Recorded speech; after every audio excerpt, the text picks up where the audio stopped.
Hello दोस्तों, तो आज से हम एक नई सीरीज को एक्सप्लेन करने वाले हैं और इस दोंगुआ का नाम levelling up in a fantasy world है। तो चलिए बिना किसी देरी के इस मजेदार सीरीज को स्टार्ट करते हैं। तो एपिसोड की शुरुआत में हम एक लड़के को देखते हैं जिसका नाम किनू होता है और वह बोल रहा होता है कि मैं 3 महीने पहले एक लड़की जिसका नाम आई होता है उससे मिला था और उसकी वजह से मेरी लाइफ पूरी चेंज हो गई, जहाँ अब वो उससे मिलने के लिए चला जाता है। यहाँ पर हम आई को एक ब्रिज के ऊपर खड़ा हुआ देखते हैं तो वह उसे देख के आवाज लगाता है, लेकिन जब किनू आई का फेस देखता है तो उसे देख के वो काफी ज्यादा शॉक हो जाता है क्योंकि उसका फेस काफी अजीब दिख रहा होता है। उसे देख के वो वहाँ से भागने का ट्राई करता है, लेकिन आई उसे पकड़ के किस कर देती है। इसके कारण किनू पानी में गिर जाता है और आई उसे आवाज लगाती रह जाती है। फिर नेक्स्ट सीन में हम किनू को फैंटेसी वर्ल्ड की जगह पर पानी में देखते हैं जहाँ वो पूरा बदल चुका होता है। जब उसकी आँख खुलती है तो वह अपने आप को देख के बोलता है कि यह मैं कहाँ आ गया, और फिर जहाँ ये सोचते हुए वो वहाँ से उठ के जाने लगता है। इसके अगले सीन में हम एक लड़की को देखते हैं जो रिवर के अंदर नहाते हुए कल्टीवेशन कर रही होती है जिसका नाम क्वींसी होता है। ये QI+ रियल के सेकंड लेवल पर होती है। इधर किनू उसे छुप कर देखने लगता है, लेकिन वहाँ पर एक लड़का और होता है। वो किनू को देख के उसे पत्थर मारता है जिससे किनू आवाज कर देता है, जिस कारण क्वींसी अपने कल्टीवेशन से उठ जाती है और आवाज करने वाले को बाहर आने को बोलती है, जहाँ वो अपने स्वाड भी बाहर निकाल लेती है कि तुम्हारी हिम्मत कैसी हुई, तुम मुझे छुप कर देखो। लेकिन किनू उसे बताता है कि उसने धुंध के कारण कुछ नहीं देखा, लेकिन क्वींसी उसकी बात नहीं सुनती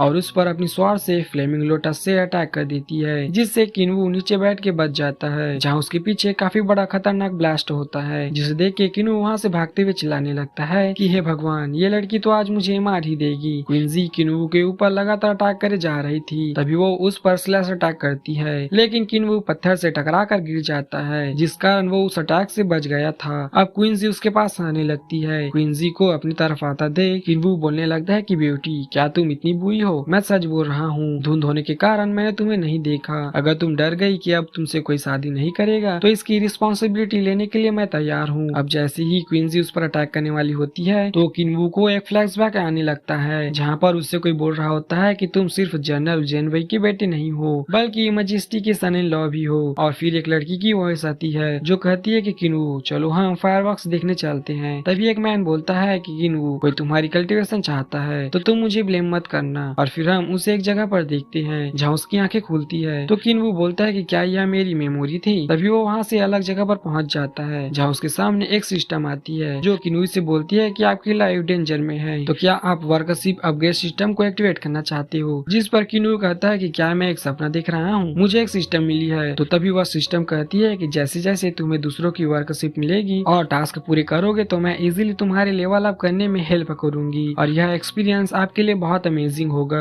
जहाँ किनू कहता है कि ये वो नहीं है जिसका मैंने सपना देखा था, और ये सब सोचते हुए वो सिस्टम को एक्टिवेट कर देता है। अब हम दोबारा रियल वर्ल्ड में देखते हैं जहाँ किनू रोमांटिक स्टाइल में बोलता है कि मैं जनरल जेनवई का सन और मैजिस्ट्री का सन इन लॉ हूँ जिसको सभी ने प्यार किया है। क्या मैं नहीं जानता कि ब्यूटी क्या है? तो मैं कैसे तुम्हारी जैसी एक ऑर्डिनरी लड़की को लाइक कर सकता हूँ। तभी उसकी सिस्टम उससे बोलती है कि कांग्रेस, न्यूकमर के लिए एक पॉइंट और एक पैकेज है। इसमें cult of personality, 1 coupon for levelling up, 5 emulate, invincible magic bell और एक फाइनाइट स्वॉर्ड आर्टिफैक्ट है। तभी किनू कहता है कि यह चीजें कैसे काम करती है। अरे हाँ, अब मैं समझा। इस पे उसकी सिस्टम कहती है कि तुम एक जीनियस हो, तुम्हें पता है कि यह सिस्टम कैसे वर्क करती है। इधर क्वींसी बोलती है कि एम्परर का सन इन लॉ काफी ईमानदार है, वह कैसे तुम्हारे जैसा बुरा हो सकता है। और ये बोल के वो उस पर अटैक करने जाती है, लेकिन तभी किनू अपने फाइनाइट स्वॉर्ड को बाहर निकाल लेता है और उससे फाइट करने लगता है, जहाँ किनू उस पर भारी पड़ रहा होता है। लेकिन तभी किनू अपनी स्वॉर्ड से क्वींसी पर अटैक करने वाला होता है तो उसका स्वॉर्ड गायब हो जाता है और उसका हाथ क्वींसी के पॉम पॉम में चला जाता है। तो ये देख के क्वींसी काफी शॉक हो जाती है, जहाँ तभी उसकी सिस्टम उससे बोलती है यह एक्सपीरियंस खत्म हुआ और अधिक आर्टिफैक्ट के लिए प्लीज सिस्टम मोड चेक करे। जो सुन के किनू बोलता है कि यह सब क्या है, लेकिन तभी क्वींसी गुस्से में उसे चांटा मार देती है जिससे किनू नीचे गिर जाता है। और फिर क्वींसी उस पर अटैक करने के लिए जाती है, लेकिन किनू अपनी मैजिक बेल को एक्टिवेट कर लेता है। क्वींसी उस पर बहुत सारे अटैक करती है, लेकिन किनू को कुछ नहीं होता। अटैक करते करते क्वींसी थक जाती है। तो ये देख के किनू उससे बोलता है कि तुम काफी थक गई हो, तुम्हें थोड़ा पानी पीना चाहिए और छोटा सा ब्रेक लेना चाहिए। जिस पर क्वींसी बोलती है कि मैं तुम्हें आज नहीं छोड़ूंगी, लेकिन तभी वह मैजिक बेल गायब होने लगता है। तो किनू बोलता है कि सिस्टम, यह सब क्या हो रहा है। तो उसकी सिस्टम बोलती है कि एक बार ये एक्टिवेट होने के बाद 15 सेकंड तक काम करती है और इसके बाद यह 24 आवर के लिए कूलिंग स्टेट में चली जाती है। जहाँ किनू बोलता है कि कि तुमने यह सब मुझे पहले क्यों नहीं बताया। तो सिस्टम उससे बोलती है कि तुमने पूछा ही नहीं था। जहाँ अब किनू कहता है कि मैं तुमसे बाद में डील करूंगा, लेकिन पहले मुझे यहाँ से निकलना पड़ेगा। और फिर वो क्विंसी से बोलता है कि वो देखो वहाँ पर एक गाय उड़ रही है। उसकी बात सुन क्विंसी उधर देखने लगती है और तभी मौका देख के किनू वहाँ से भाग जाता है, लेकिन तभी एक लड़का उस पर अटैक करके उसे वहीं गिरा देता है और क्विंसी से बोलता है कि सॉरी मैं लेट हो गया। और उसके ये बोलते ही ये एपिसोड खत्म हो जाता है। तो आपको ये दोंगहुआ कैसा लगा? इसका नेक्स्ट पार्ट आपको जल्द ही इस चैनल पर मिल जाएगा, तो हाँ सब्सक्राइब कर लेना और जल्द से जल्द 500 सब्सक्राइबर्स करा देना। तो मिलते हैं इसके नेक्स्ट पार्ट में, तब तक के लिए बाय बाय।